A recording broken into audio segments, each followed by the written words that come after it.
and then welcome to my book corner. We have an author interview for you today. I'm very excited for this one. I was very kindly joined by Z.B.Steele, the author of Whispers of the Storm, which is, as of right now of recording, possibly my favourite read of 2025 so far. Also, just a little bit of quick housekeeping. We were recording this interview when there was the massive Google Cloud outage, so I apologise if there's any minor glitches in the recording. I've tried to catch everything. I think I fixed everything, but I apologise in advance if there is anything that's still sort of held over. With all that being said, I hope you enjoy the interview as much as I did. I am joined today by Z.B.Steele, the author of most recently Whispers of the Storm. If you want to introduce yourself and tell everyone a little bit about you. Yeah, I'm Z.B.Steele. Some people call me Z.B.Steele. Some people call me a various amount of nicknames. Actually, most of them are not appropriate for this channel. But I've seen a few of Dave's nicknames for you. Dave Dave, that bald man roasts me every day. But I'm the author of Song of the Damned. This is Whispers of the Storm, which is book one. I have this nice little pull quote from Adam Smith Spark, who writes the best prose in the world. And then I have a novella as well, An Inkling of Flame. Both came out this year, that's right, isn't it? Yep. So late cool. January and then late March for Whispers. So, but they're not your first two books, are they? Because you have got another one. Am I right? I'm right on that answer. I do, yeah. Yeah, so, my debut is called For a Few Days More. I actually don't have a copy in front of me right now. I just it's picked its own little standalone thing, kind of a Western-inspired thing. Cool. I've just picked that up actually yesterday, so I'll be reading that very, very soon. Yeah. I hope you enjoy it. It's my baby. So how, from your first book to these ones, from your first book to these ones, how have you found your writing process has changed first off, if at all, or the editing process? I really think just like consistency has kind of been unlocked. Like when you write your first book, you're kind of winging it, right? Like you don't really know like structure and narrative, and you have all these doubts and excitements and everything. So I really think just like unlocking structure has been kind of key. Yes, I write like 350 words a day minimum every day, and other than that, I don't really think too much has changed. I will say my first little debut was written with total, winging it, Gardner and all that. And since Whispers of the Storm is a frame narrative and all that, I do have to have like all the beats written out. Yeah, that makes sense. So Whispers of the Storm and Inkling of the Flame are both part of the same, not overarching, well, maybe they are the same overarching narrative. They're the same world with Inkling set beforehand, if my time is right on that. But this might seem a weird question. Which came first in terms of, did you do Inkling of a Flame first and then think, you know what, I've got a story that I could tell further on? Or did you sort of write them both kind of side by side? Because I've seen, especially more recently, a lot of books where they do like a main book and then have a prequel novella as well that come out pretty close together. And I'm just curious about which way round they came, or if they both came about at the same time. Yeah, Whispers of the Storm was written first, and then while that was kind of in like either editing or beta reading stages or whatever was going on, where I was kind of my hands behind my back, not really much to do, I just pumped that novella out because I hate editing. I love writing. Yeah, I feel about the same when I'm making videos. Don't mind making them, but when it comes to the editing thing, it's like as little as possible, please. Like, no, thank you. So both of them are like a backwards narrative, kind of a looking back and almost a storyteller from the main character. What made you choose to go down that route of storytelling, like an almost looking back with hindsight at the own characters' lives? Yeah, I mean, I think it's just honestly the best narrative structure in the world. Like, Name of the Wind had an absolutely profound effect on me as a reader. I've read it's the only book that I've reread more than 3 times. I reread it every 2 years. So it had a really profound effect on me. And then there's just a bunch of other nice books out there that have that narrative structure, like Blood Song, Shadow of the Torturer, The War Eternal. And I just really want to take a crack at it, especially because I had the intro scene with Redland in the prison. Yeah. That was stuck in my head for weeks. Yeah, that's it gave me kind of Skyrim vibes, if that makes sense, in a strange Yeah. sort of way, with the being carted along to almost certain execution, which I really liked. Just like a little bit of banter. I've never read Name of the Wind, bizarrely. It's on my Kindle, and I've just never got to it. I don't know why. It's one of those I keep looking at, it going, I need to read it. I need to read it. I Yeah, need to I read mean, it. it's controversial because like the whole charity thing, and then book three, I honestly don't think we're ever going to get, but the books are Yeah. phenomenal. Yeah, I've heard amazing things. So the character of Redlin, when we first come to them, they're obviously at the back end in terms of where they are in life at the point. They're at the back end of their narrative at that point, looking back. How there's a lot of foreshadowing in there with all the nicknames and all the sort of rumors and the lore and all the stuff that's thrown at us straight away. How do you approach, because you've gone straight back to from that point to the formative years, how important is it to establish those formative years and some of those connections that Redlin makes early on to be able to pay off in the future books?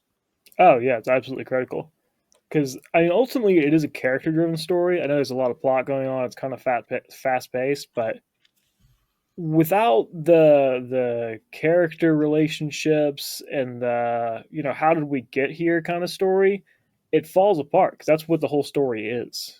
Yeah. No, it fascinates me looking back because you've got all these nicknames thrown straight away. It's Yeah. like this is this is the protagonist, a proper protagonist in a story, or maybe antagonist, depending on whose point of view, I suppose. We'll find out later. Who has gone from hero to reviled villain? It feels like in terms of public things. The character of Maya Eagling, the sort of Yeah. inquisitor character, also shows up in Inkling of the Flame as well. Speaking to, I've not got the name written in front of me, which is really bad of me. Elaine, I the think main it was. character of Yeah, England. yeah. Yeah, Um, Elaine. I see. I was about to ask a question, but that's asking for spoilers, so maybe we won't do that. How, as they're speaking to Redlin and also Lane as well in the previous book, how much of a reliable narrator of tales is Redlin potentially looking back, and also Lane as well? Now, ironically, that question is rather spoilery itself. All right, okay, There will fair be enough. some stuff in book three that illuminates just how truthful the narrative is. All right, okay, fair enough. That's interesting, because I know there's a whole thing around we want to know the truth. The Mhm. Archon wants to know the truth, your story, and it's like, how many versions of this story are there, and how accurate? The idea of unrelatable. No, that's not English. Unreliable narrators is one that fascinates me, and just looking back, and I love the fact that we get the time as well, going back to these sort of formative years. How difficult is it to sort of write that young male character who's had this like very much almost grieving trauma of being separated by their own family from themselves first off, and then all the sort of pushbacks that they have, and how much does that inform some of their own sort of character growth, I suppose, and also some of their incentives moving forward as well, because Redlin has, to be fair, quite a rough period early on, and it doesn't get much easier. And then obviously there's some stuff which, without spoiling it, there's some things that happen in the second half of the book which really took me by surprise. Were quite shocking.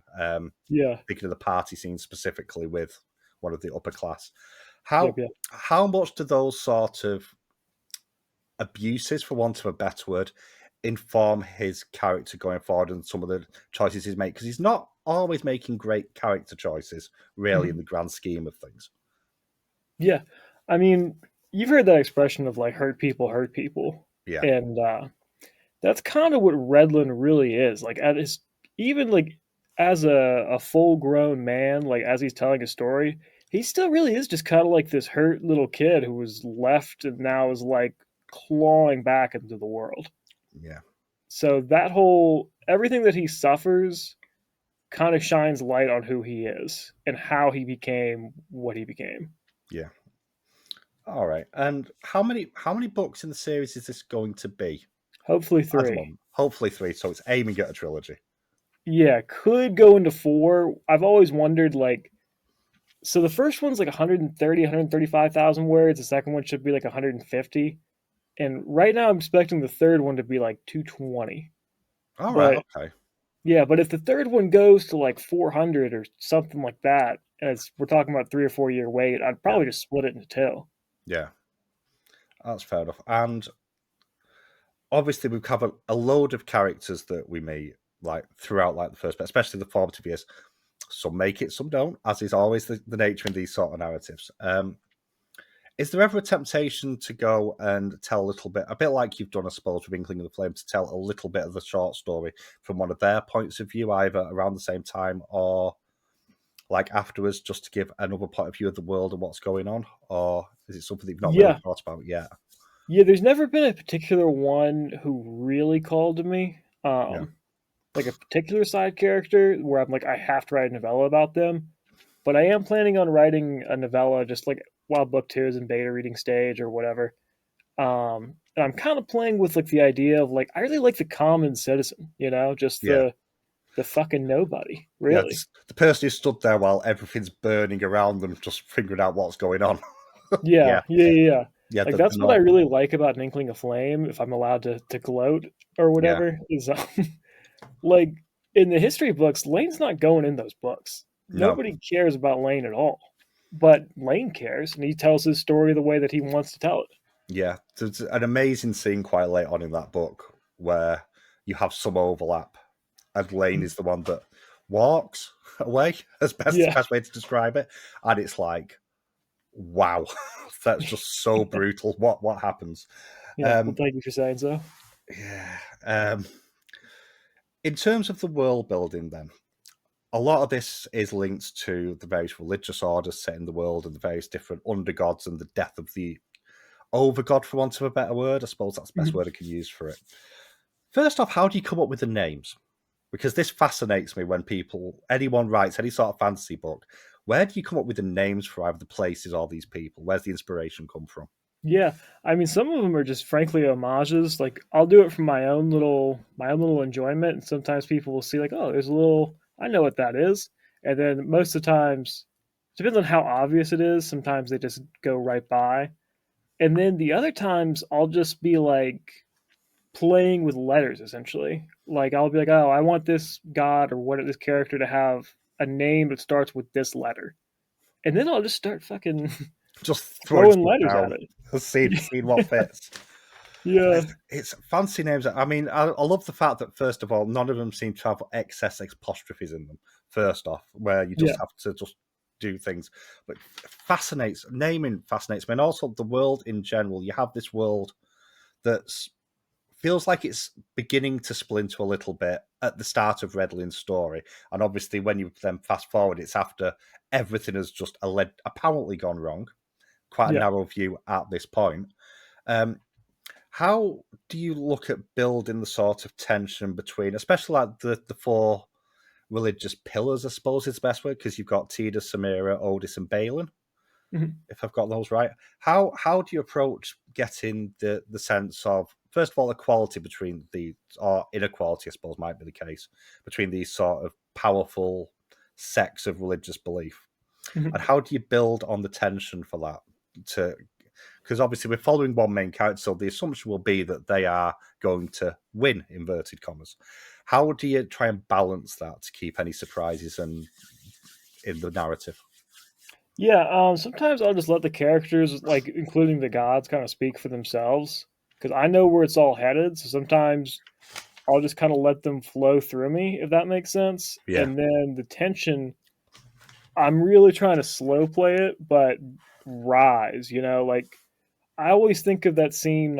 You saw Game of Thrones, or did you read it or anything? I've seen Game of Thrones. I've tried to read it. I need to be in a Oh, very so specific dry. mindset for it. Yeah, So, it's a very dry book, so I don't blame you for not finishing. But yeah. do you remember that scene where the Hound and Arya are at that bar tavern Oh, yeah, and yeah, yeah, yeah, yeah. yeah, that rising tension where the guards and the Hound are kind of fucking with each other Yeah, and slowly they're like, you're gonna die over a chicken, like somebody's yeah. gonna die over this chicken. Yeah, I'm going to eat every chicken in this place. It sticks in my head. I love that. I love, to be fair, I love the whole interplay in that scene in general. Um, yeah, it's so. Maybe you can break something down because I get really confused by this. I've seen this described as grimdark. Is that accurate? Because I don't. My brain doesn't understand what grimdark is. Yeah. So, So can you this explain what topic that has is been to me? talked about to death. Yeah, Not in regards to me, yeah. but it's like everyone has an opinion on what grimdark is. And I think it's. Have you ever heard of the Supreme Court's definition of what pornography versus nudity is? I I probably have, but a long time ago. Yeah, So, they say you know it when you see it. right, okay, Yeah. fair enough. So to me, I don't know. A grimdark world is just like a bleak world where everyone is various shades of gray, Yeah. and bad things are happening essentially. Okay, it's somebody asked me today when I was out and about, and it's like because when I read it, Mhm. I've always read fantasy, always Yeah, first and foremost, and I read it, it's like this reminded me, and not necessarily in the way that the narrative style is or anything like that, but it reminded me of how I felt when I first started reading fantasy years ago, when I yeah, first started reading Feist and Gemmell and so on and so forth. yeah. Thank you for saying And so. yeah, and one of my friends is currently reading the new Abercrombie book, Mhm. the name of which has escaped me, the The Devils. Devils. Yeah, And right now it's like, once you've read that, you need to read this. Read this. yeah, Um, but how does it feel to be? Because I've seen a lot of in reviews and things like that, a lot of people saying, putting you in the similar sort of bracket of like an up and coming Abercrombie-ish style in terms of yeah, writing in some ways. And I know because I've seen on Twitter you met Abercrombie quite recently at a book signing. yep. How does it feel to be compared and mentioned in the same sentence as one of the greats?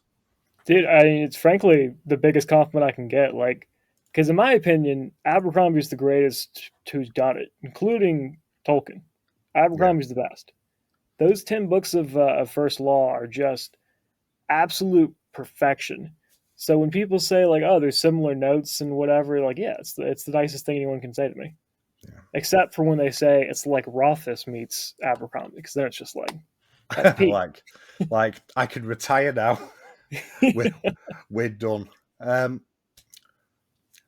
How old is Redlin at the point of him doing the storytelling?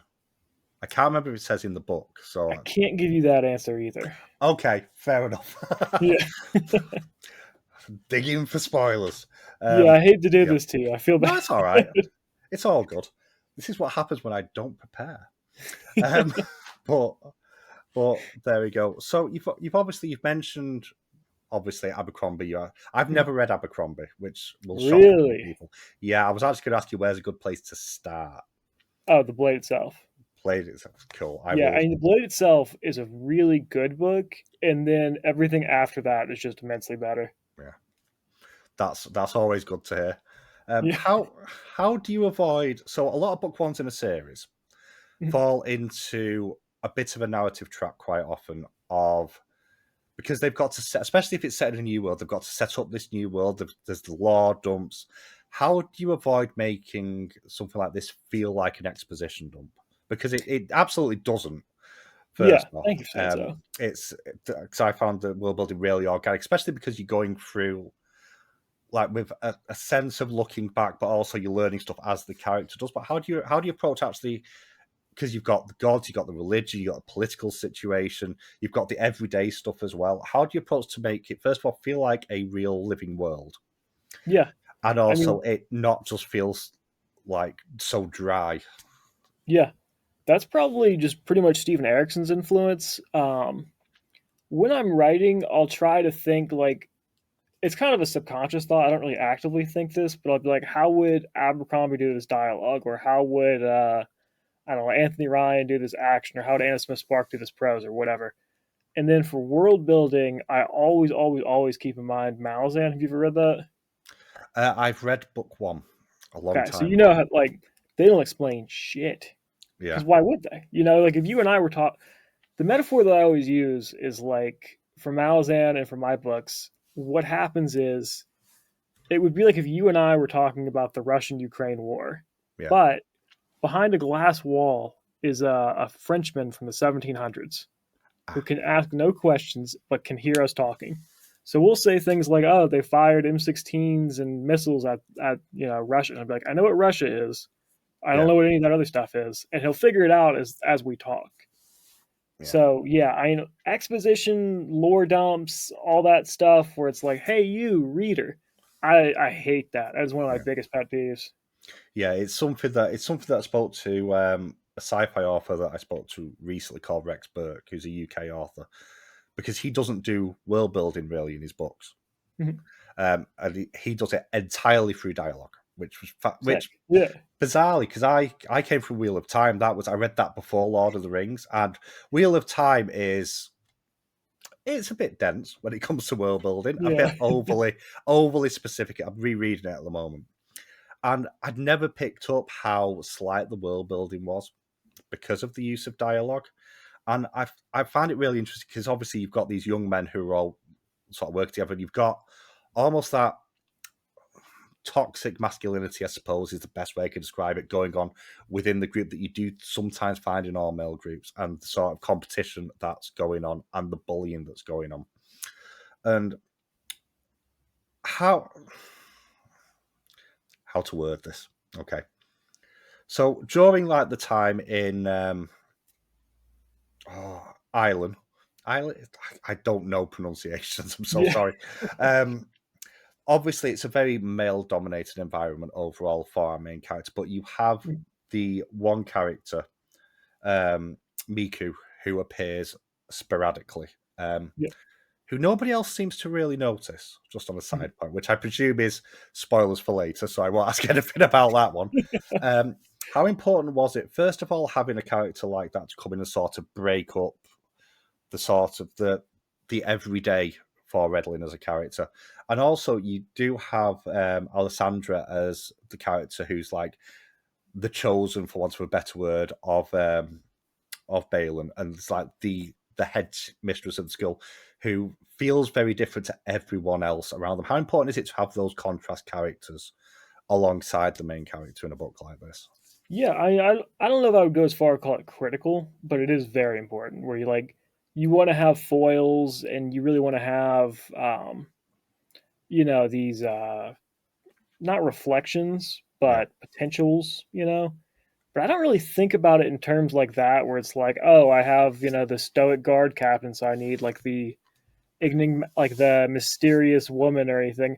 I yeah. just kind of let them tell me who they are. Which Alessandra in particular is a fascinating character to me because she has all this power. She throws a lot of trust into Redlin very early on in a weird sort of way, which, without saying anything else, may or may not get paid back.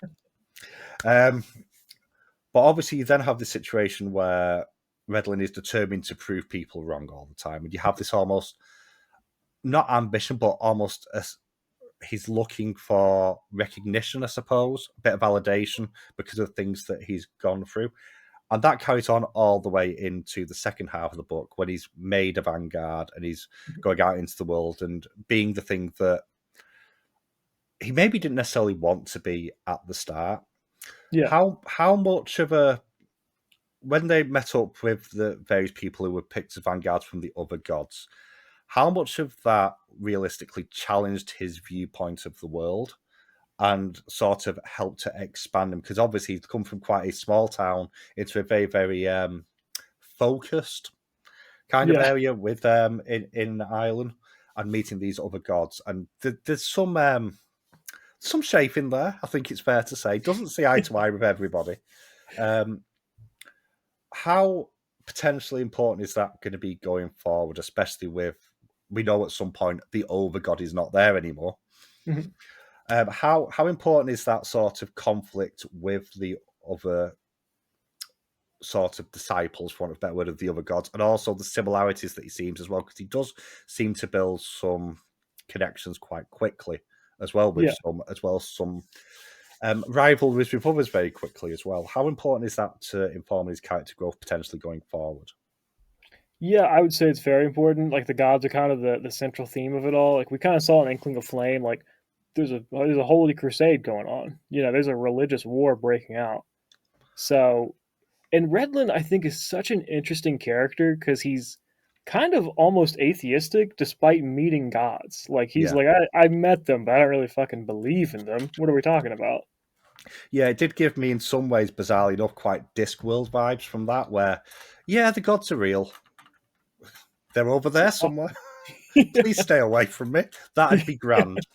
Which I really, really do like. In terms of like your action scenes, then, because whilst there's not a huge amount really in here, all the ones have a real visceral feeling to that. How do you sort of plot and plan those out as approaching to make them feel as impactful as they do? One thing that I do, if I can pat myself on the back here, is any character is up for grabs, pretty much, unless like they're explicitly written and marked. Like Redland's, probably not going to die in a fight. That's probably not going to happen. Um, but any side character is fucking up for grabs, and I hate these. You'll have these books where it's like, oh, the group of 4 people got in 30 fights over the course of the book, and none of them ever died. It's like, well, those fights have no tension and no stakes. Then I'm going to start skipping pages. Yeah. So for me, I like to keep things tense where it's like, yeah, anyone can get it at any time. Yeah. That was one of the scenes quite, well, not quite early, it's probably about the quarter mark off memory, where they go out into like the lands and it's like, oh, I didn't see that coming. It's like, Yeah. possibly because I've read a few bestsellers recently where there doesn't seem to, everyone somehow survives all the time. Not like, Yeah. oh, you've got a broken wrist. Wow. That should Yep. be more than that. Yep. And sometimes I'll just cut a character short in their narrative. Like that character's narrative would have more to stretch out, and then it's just cut. It's just Yeah. over. Which, to be fair, is quite true for real life as well, isn't it, sometimes? Yeah. So, That's one thing that I really wanted to emphasize in Inkling of Flame is like everyone who gets killed, nameless bandit to prominent side character, those are real people. They're not yeah. just nameless, corpses just for set dressing. No, which is again something that quite often you kind of lose in a lot of fantasy where they focus on the world so much and not the individual impact, which kind of leads back to what you said before about writing the novella, I suppose, from like the normal person's point of view who's just kind of swept up in the world. Yeah. So there's a couple of quotes which I've kind of I don't keep notes, so this is very unusual for me. But there's a quote from Inkling of Flame which has stuck with me, and it gives me locations, not page numbers, which is really unhelpful. I never wanted to be a soldier. I dreamed of being a hero. What boy hasn't? But a warrior and a savior are opposites. And I find that really interesting because it's looking at how important is it, the difference of having the romanticized view of, say, a soldier being the obvious one there, to what that realistically is like. Because obviously there is a thing where, boys want to be knights and they want to go and slay the dragon or whatever it is. And then it hits the real world. Yep. And how important is it to show that difference, first of all? And then in terms of like your post battlefield, especially in Inkling of the Flame, because that's had the more large scale battles at this point, the actual sensory feel of those battlefields after the fact as well, to sort of drive that home. Yeah. I mean, I feel like both are pretty much essential to Lane's story because that quote is utterly true for Lane, right? But like, you might have a soldier who was a part of a successful conquest and maybe he was defending his home city and he is the savior. Yeah. But to Lane, he has this like horrible experience and is like, actually, this sucks and I don't like this. So yeah, I mean, the whole realism and the kind of the shattering of like you said, like the boy wants to go, slay the dragon and be a knight and all that, and then seeing like, oh fuck, this is horrific. I'm just killing people. This sucks. Yeah, yeah, that was kind of essential to Lane's whole narrative. It really shows like, because he starts off as the broken kid, and then he gets friends, and then he's a soldier, and then he's like, oh shit. Yeah, because Lane very much starts off almost like what I'd call the roguish character is the best way I can describe it. Yeah. which is a character archetype that I absolutely love, generally speaking, anyway. Yeah. And it goes through a full, almost a redemption arc, and then feels like at the end of it, it's like, why did I have to be the one that's still here? And Yeah. that survivor's guilt, I suppose. Yep. Is Lane going to come back, or is that spoilers as well? It's a little bit of spoilers, but I will say, to Lane's point, and to my point, Lane's not exactly important to the main story. Yeah. In that sense, he essentially is just some soldier who lost his friends, and that's all he is. Yeah. Yeah, so we might see him a little bit, is all I can say. Yeah. So another thing, and this is actually from Whispers of the Storm, and I think this is in conversation with Maya. I think, I'm not sure. It might be internal monologue. I can't remember. And it's talking. I have a terrible memory, and it's talking about how someone can see other people. And it's a slighted teenage boy might describe a girl as a hag, a bitch, a liar, and a tease. The girl's chosen boy might describe her as an angel, the most beautiful girl in all the land, the kindest person he's ever met. Both are probably wrong. Our perceptions are our reality until changed or challenged. That feels like foreshadowing, which obviously you can't go into too much detail of, as we've already touched on. But how much does that show from the point of view of Redlin, how much that character has changed from the point where he's actually narrating his own story to where he is in his life in chains at that point, and how Yeah. much introspection has he got looking back and regrets potentially as well? Yeah, introspection and regret are kind of the whole, that's his whole vibe. No, I think you pretty much actually nailed it in the question itself. Where like, really, it's kind of a meta level of like, if you were, if I said, "Hey, tell me your whole life story," Yeah, and you think back to when you were, I don't know, 15, you were super mad at the world, and you did this dumb thing. If you tell that story now as an adult, you're like, "Oh, I was a dumb kid," yeah, Whereas when you are the kid, you don't really see it that way. So that's just kind of Redland explaining, like, hey, shit went south. I did some fucked up stuff, whatever. Here's why. And anything that happened, that was a kid. Another thing that comes in a few places as well is, and again, especially in the conversation with Maya a little bit, but the use of humor to sort of try and lift the mood a little bit. And how useful is that to sort of reframe something in a story like this that is ostensibly, at least, a pretty dark world going through pretty dark times? Yeah. How useful is humor to, first of all, like reframe the narrative a little bit to some extent, but also add some contrast to it a little bit as well? Yeah, I wouldn't call it like an intentional tool. Like it's not like, oh, the narrative's dipping, I'll inject a little bit of humor and boost it back up. It's really more so driven by that's just how people are. People are funny. People, like, even when they're at their lowest and they're marching through, jungles and they're having a horrible time, they're pretty much quipping and joking most of the time, at least in my experience. Yeah. And I mean, this is kind of a weird example, but damn, I'm forgetting the name of it.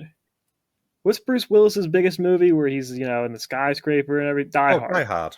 Yeah, so I was, we're gonna The have to best cut that Christmas out. movie ever if I want to upset people. People can never know that I forgot that for a moment. But in Die Hard, John McClane's fucking, his feet are cut up and he's getting shot at, but he's still quipping and making jokes and stuff. But it's not like, there's a difference between the way that Die Hard does it and Marvel does it, right? Yeah, Like the Marvel well timed quip with the action and stuff, like that's not good. no, The dialogue exchanges where he's talking to the cop and they're just busting each other's balls, that's human. That's how people talk. yeah. And that's something else that sort of really came through, especially like with Redlin speaking as he was beginning to form his initial connections, I suppose is the word I'm looking for, with like his friends, and then also the older guards that he meets right early on as well, and how those connections carry on as well. And what I really liked is the fact that quite often when you read fantasy, or a lot of the fantasy that I've read, I should say, not Yeah. all, because I've read a lot, but quite often the dialogue feels almost sanitized to a certain extent, or possibly because it's aimed at younger readers sometimes, and there is a limit what you can put in a YA book sometimes. But how much does that add to the authenticity of the characters? The fact that they can be so blunt and so crude sometimes as well with each other, and how much believability does it realistically add to the world as well? Yeah, I mean, I think that's really just something I strive for, is just having these characters feel like real people. And that really shines the most in the dialogue. 'Cause like you said, there's a lot of fantasy books out there that would be like, "Oh, my name is Prace. I've been here for 25 years. Here's what we do here. Blah blah blah." That's not how people talk. Yeah. So No, I'm no, trying to it's not. write real feeling people. Yeah. And it definitely does. I mean, I know I mentioned in the review, it feels very organic in the way that everything develops Yeah. throughout this, which I really, really like. Thank you for Um, saying so. so you mentioned you write 350 words a day is like your target. That's Do you, minimum, yeah. minimum. Do you do that every day? Do you have certain days where you give yourself a rest? Do you Yeah, I mean, how does the working day look? Because I know you have other stuff outside of the writing as well. So yeah. So I have a 2-year-old, 2.5-year-old. So I work 7 to 4, and then I watch her from like 4 to 8:30, and if she goes down at like 9, and then I'll usually just get on. Sometimes I'll skip lunch and write. But yeah, I'll just get on for 30 minutes, an hour. Sometimes if it really like wraps me in, 2 hours, and then on the weekends I try. I typically take one day off on the weekends. But yeah, I found that just 350 words, it's the average length of a page, and it's really not that hard to get to. yeah, So there's days where like you really just don't fucking want to do it, and everything you write feels awful and just not good. But I don't know, having that minimum goal really helps, because on a bad day it's the minimum, and then on an average day it'll get me to 500 or 1,000 or whatever. bloody hell. So these are questions that have been thrown out by other people in the past for other interviews. Yeah, So I've got a friend who is trying to work through writing the first book at the moment.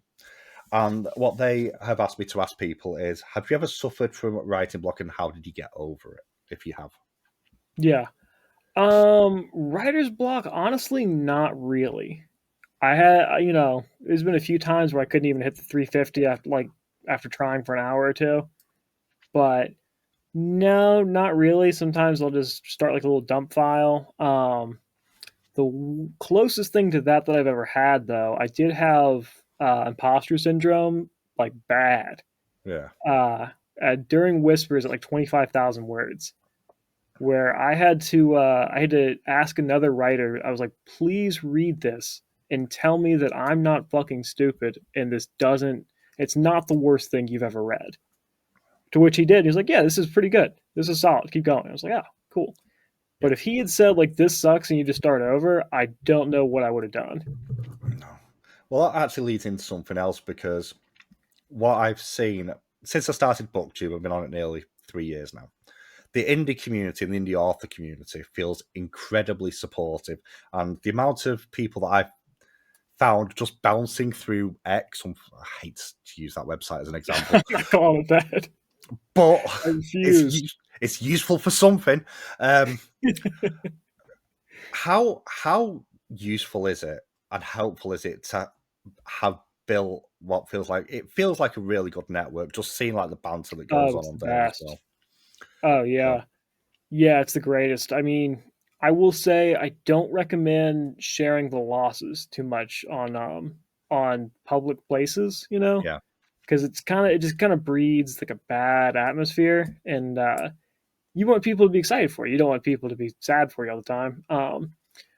But yeah, I mean, I've had thousands of conversations with just people online now, especially the people at Willow Wraith.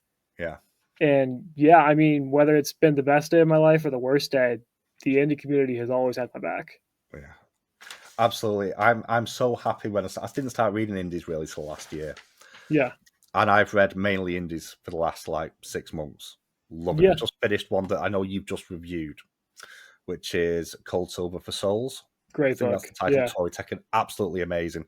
Oh yeah. I want book two now. I want book That's two what as I'm the saying. I'm kind of mad at her because I think she's writing something for her other series right Oh, now. the Bruhai Legends of the Bruhai series. Is it Yeah, that so I'm one? gonna send her like Yeah. some hate mail or something and just be like, ditch that. Yeah, just like do. I mean, to be fair, I was actually want the book too for that as well because that's Bloodstones is so good. I want I that do need to so read that. badly. Yeah, that's It's very high on my TVR now. yeah, it's very very good. Um, so in terms of your inspirations, in fact, no, Mhm. actually, no, rewind. So, what got you into reading first of all? What sort of really got you like to fall in love with books as a thing Yeah, to I mean, that's enjoy? pretty much just been from day one. I Always. remember being like 5 or 6 or 7 and reading the Hobbit book, and it was this big white book with pictures from the animated movie, the older one. Oh yeah, I remember that. Oh, it's a great film. But I read that when I was super young, and then from there, it was probably like the first 4 Harry Potters, and then I think in middle school I read the first 3 Dragonlance novels. All right, okay. Yeah, which classic Raceland is the greatest, and then the I don't know if it's pronounced Dritz or Drizzit or how. I love the Dritz Oh, books. they're phenomenal. They're sat over there somewhere with a load of the Spider Queen books as well. I am a Yeah, D&D nut by nature. I love it so much. Um, yeah, yeah. the I've Dritz. read like 20 of those. Although Yeah, I read Homeland the other day. That held up much better than I thought it would. yeah. Homeland's one that I've got on my shelf over there. Actually, I'm trying Yeah, to see what they all are. I've got half of them have been eaten by dogs at this point. But but and then what made you want to write? Because that's an interesting transition for to go from just reading to actually, you know what, actually let's create something and throw yeah. it out there. So how did you approach that? What really made you go, this is something I want to do? That has also kind of been since day one. In elementary school, I was a silent child. I would not say shit to anyone for any given reason. And the only time I ever volunteered for anything was in kindergarten or first grade. It was tell a story to the class, just make one up. And I have just always loved telling stories, and I've tried to write 30 books when I wasn't ready for it. Like I would try every year. And then for a few days more was actually a project that I had like written like 20,000 words of maybe, and then I just abandoned it. I'd left it behind. And my kid woke up crying at like 3 in the morning or something. And I couldn't get back to sleep. So I was like, well, let me open that manuscript up and see how bad it was. And then from there, it's been pretty much just consistent output. It's amazing how the 3 thoughts are the ones that drive people so much. The amount of times I can't sleep and it gets after o'clock in the morning, it's like, you know what would be a really good idea? This. And then I'll Yeah. go off and I'll either do it or I'll throw the idea at someone else who I think will do it better than I will. And it's like, Yeah. what And it's about always this like the idea? creative stuff is great. And then there's just like 1,000 typos on it, but that doesn't matter. Yeah. You can Oh, clean that up. anyone who ever reads a message off me will have to translate. It's just mental. So, what advice would you give then to someone who is just starting off writing and is sort of maybe suffering a little bit like crisis of confidence, is still feeling a little bit unsure of what they're doing or what they're doing? What advice would you give to someone who's just starting? Yeah, I mean, I give those 2 pieces of advice to every single person who's ever asked me. Your situations may vary, but these 2 should be pretty consistent. And it's find some way to stay consistent with writing. My perfect example is just 350 words a day. It's minimum. It's the average length of a page. It's really not that many words. If you can do that, if you did the bare minimum every day with that, you'd have a 365-page book by the end of the year. That's a pretty Yeah. solid length.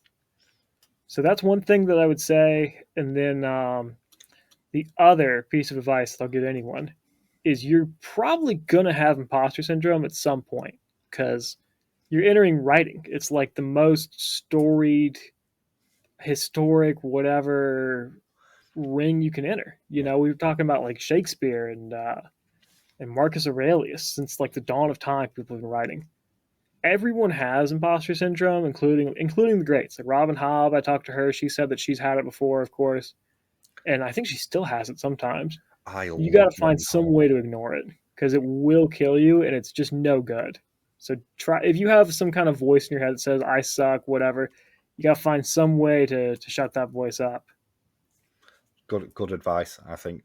Robin Hobb is amazing. I wish more people would read Robin. I know really popular in general area. But although I've seen more and more Robin Hobb books appearing on TikTok, bizarrely.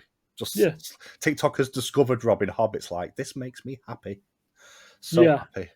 Yeah, she deserves it. She's awesome. Oh yeah, I still need to. I've got the Live Ship trilogy behind me because I've never read that one. I've read all the Farseer. I've never got to Live Ship, so I'm starting that Yeah. this year at some point. So many books. Yeah, apparently Live Ship has like the absolute most hateable character ever written. Oh, I like a hateable character. Oh yeah, it's great. I do. As long as it's not the hateable, it's like get off the page sort of hateable where you just don't want them there, and it's the I really want you to suffer sort of hate. Yeah, it's a well written, but like Leo from Age of Madness and Dolores Umbridge from Harry Potter, like Yeah, those are just perfect examples of like, God, that person sucks. yeah, yeah, they do. So here's one then for you. If you could pour your books, when you're finished, into another medium, what would you like them to move into? If the TV or film or video games or anything else or animated, is there anything? Is there Definitely any medium that animated. you'd love to see them in something else? Yeah, I would say definitely animated. Like just because I think the fight scenes are going to be not exactly transferable, especially the later ones. And I've seen some dope animes. Yeah, So yeah, like if Mappa or Studio Wit or whoever like picked it up, that would be the absolute pinnacle of life. yeah, that's. It's an interesting because a lot of the fantasy that I've watched now, it doesn't. It's a weird thing actually because I prefer to watch sci-fi and read fantasy and not the other way around because I find Yeah, it really hard to find fantasy that grabs my attention on screen unless it's animated yeah, because there's just a certain fluidity there yeah, that yeah, yeah. works really well that you can't always get. And it's Um, so weird, like seeing that, like the Malazan fans want it made into a movie. It's like this would be a billion times better animated.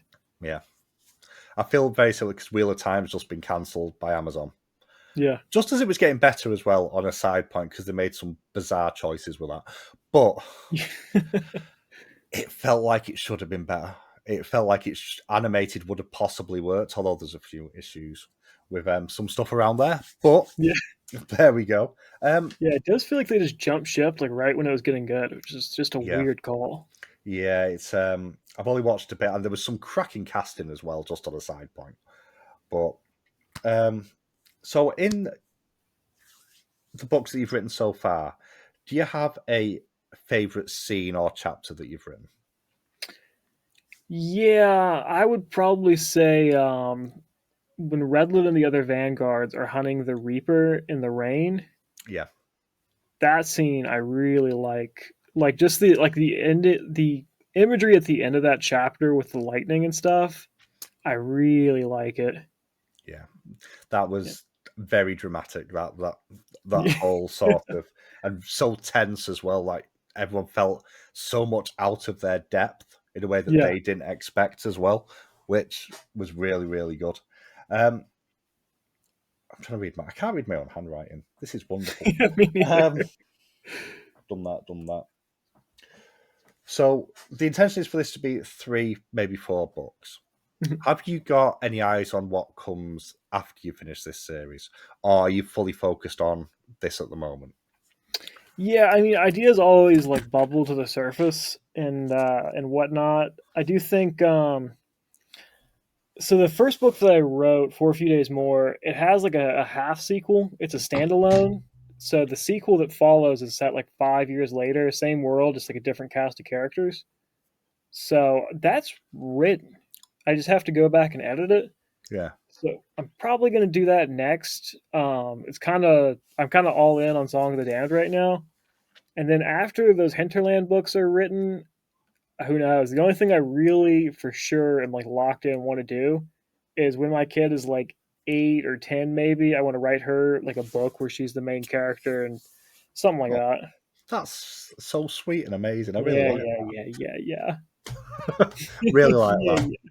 Um, so on top of your writing, you also review yeah. over at Grimdark magazine and elsewhere as well, or is it just Grimdark? Yeah, I do a review occasionally for Willow Wraith. Yeah. Yeah. So how does because obviously that gives you access to a load more books as well. How Yeah. useful is that to sort of introduce you to different styles and different ideas and concepts that you can kind of potentially graft into your own world and make your own in a different sort of way? Yeah, actually, it's kind of the opposite. Where so once you become a writer, you kind of step behind the curtain a little bit, and you kind of like they're really just kind of people, you know. Yeah. They might be better writers. They might do like a better facet of writing than I do, or maybe even worse, or whatever. But really, like, Joe Abercrombie wouldn't call me a peer, but we are writers in the same ring, right? When we've been around the pond a few times. So now it's kind of interesting where it's like I say I have my 7 influences, Yeah. and now that I'm writing, I'm out at I'm published. I don't really want any more influences. Okay. So, but that said, the only example I can think of where post publishing something that really impacted me was Hyperion, because now I just fucking want to write like a pilgrimage story. Yeah, I've got Hyperion on my shelf to read. It's one of those books that have been on my forever list. Oh, And I it's so good. finally, when I was out and about, like about a month ago, it's like, you know what? Just buy it. Just buy it, put it on your shelf, and it'll be in your eyeline, and you will read the thing eventually. Just do it. It's a borderline perfect book. Yeah, I've heard amazing things. Yeah, Actually. it's one of those like favorite author type of books, you know? Yeah, Yeah, yeah, but yeah. like it's kind of like Book of the New Sun, where it's just like you can tell this person is a fucking genius. Yeah. No, I think that when am I gonna? I don't even know when. Maybe that'll be next. Yeah, I have so many books; it's just ridiculous. which is Um, always a good problem, but it is a problem. it is. It's a problem for my bank account at the moment. I went out today and bought more books. That was not the plan for the day. Yeah. So, what are you reading at the moment, then, if anything, I'm or reading about to The start? Radiant King. Okay, Yeah, which is very that's solid. Sanderson, is it? No, No, no. David Daglish, I think is how it's pronounced. All right, okay. Have I seen Yeah, him? it just came out like 2 months ago or something, maybe. Oh, Yeah, I that is have what I'm seen currently this. reading. Yeah, it's very very cool premise where it's like there's either 6 or 7 siblings that are immortal, and they have this power called radiance, which lets them do some kind of vague stuff. But they swore an oath to never lead humanity. They're never going to be kings or figures of power or whatever. They're just going to kind of do their own thing, and they're never going to give radiance to humans, which is a power that they have. And so one of them kind of kills himself, which really just puts him into a long, long sleep, like thousands of years.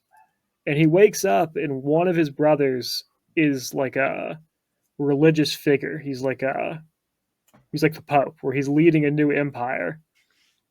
Okay. Which so he broke the oath of like never lead and never give radiance.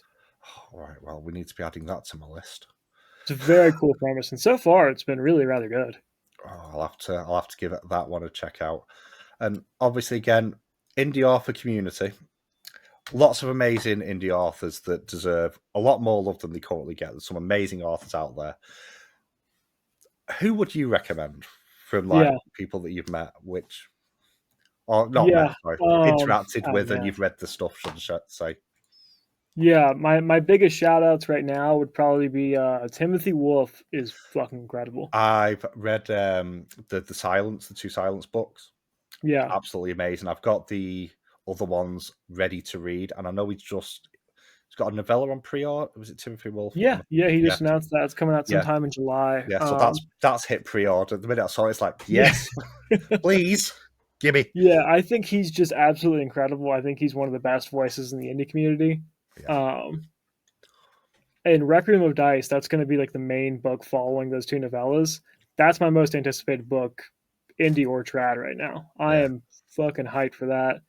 Other than that, I'd probably give a shout out to Michael Michelle. His second book just came out yesterday, actually. All right. Yeah, he wrote The Price of Power, which is I used to say it's the closest to Abercrombie that I've ever read, but then I read The Bright Sword by Lev Grossman, and that's probably the closest.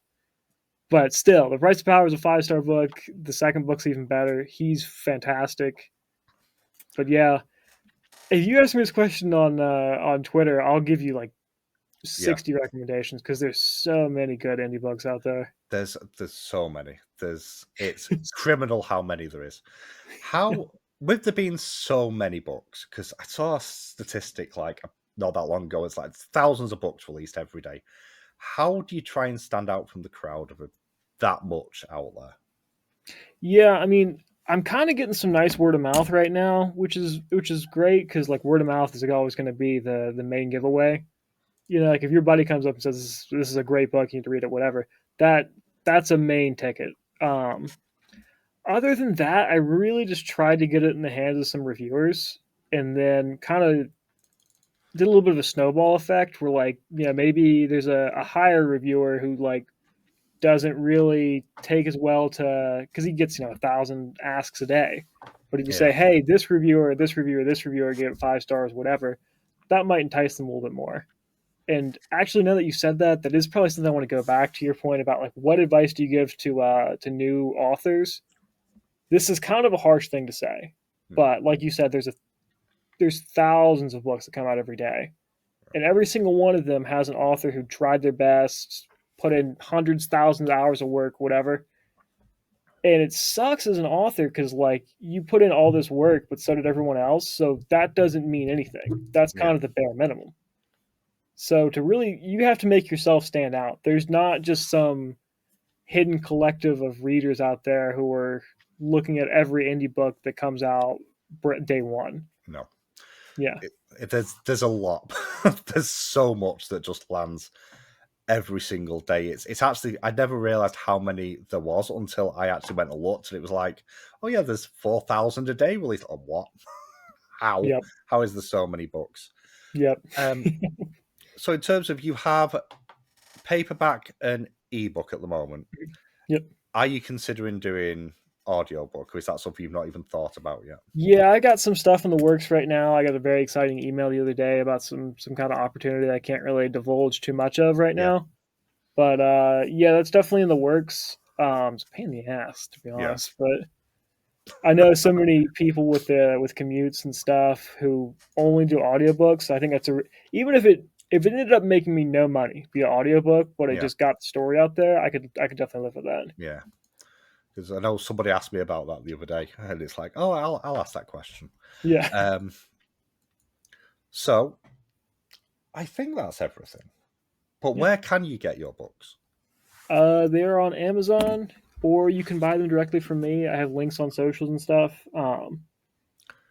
Yeah, if you want to buy a signed copy, you can just hit me up. And then on Amazon, they're actually pretty cheap.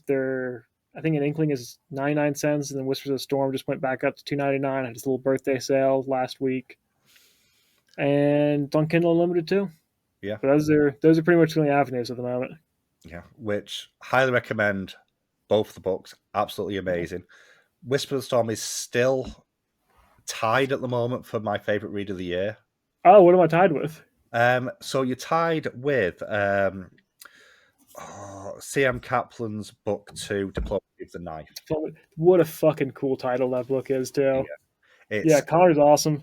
But yeah, thank you for the praise. That's very nice to yeah. hear. Connor was the first person that came on because it's like your book's got. You know, you just think, you know what? I'll just ask a question, and if they say no, they say no. And you go, yeah, sure. It's like, okay, panic. Yeah. But yeah, they're my only 2 5-star books this year have been Whispers and Oh, Diplomacy of the damn, I Knife. didn't know that. So Damn, this is a day maker. yeah, so absolutely love them both. Thank you so much for coming on to chat with me. I Yeah, thanks really for having me. This was a appreciate it. blast. I can't wait to see what comes next, especially with what you've managed to not tell me, because that gets me even more excited, interestingly enough. But thank you so much for joining me and chatting with me. Yeah, thanks for having me. This was a really good time, and it was an honor to be here.